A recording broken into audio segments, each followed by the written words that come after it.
اگر کسی خاتون کو طلاق بائن ہو جائے تو اس کے بعد نکاح کا طریقہ کیا ہوگا؟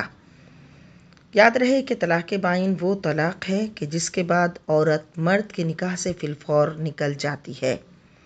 اس نے کچھ ایسے الفاظ جو کہ طلاق کے لیے استعمال تو نہیں ہوتے، لیکن اس عورت کو طلاق کی نیت سے کہے تو اس سے طلاق بائن واقع ہوتی ہے۔ اور طلاق بائن کا حکم یہ ہے کہ نکاح فوراً ختم ہو جاتا ہے اور عورت اس مرد کے نکاح سے نکل جاتی ہے۔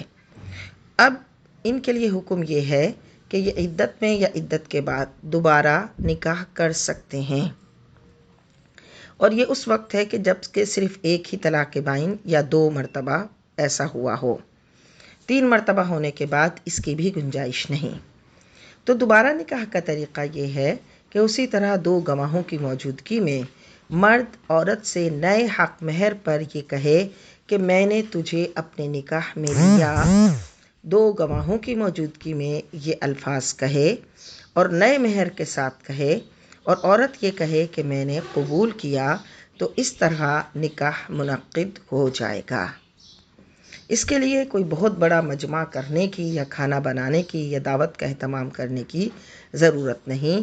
اگر 2 گواہ وہاں پر ہوں اور وہ ان کے اہل خانہ میں سے بھی ہو سکتے ہیں، یہاں تک کہ اگر کوئی ان کا بالغ بیٹا ہو تو وہ بھی ہو سکتا ہے۔ کوئی 2 گواہ وہاں موجود ہوں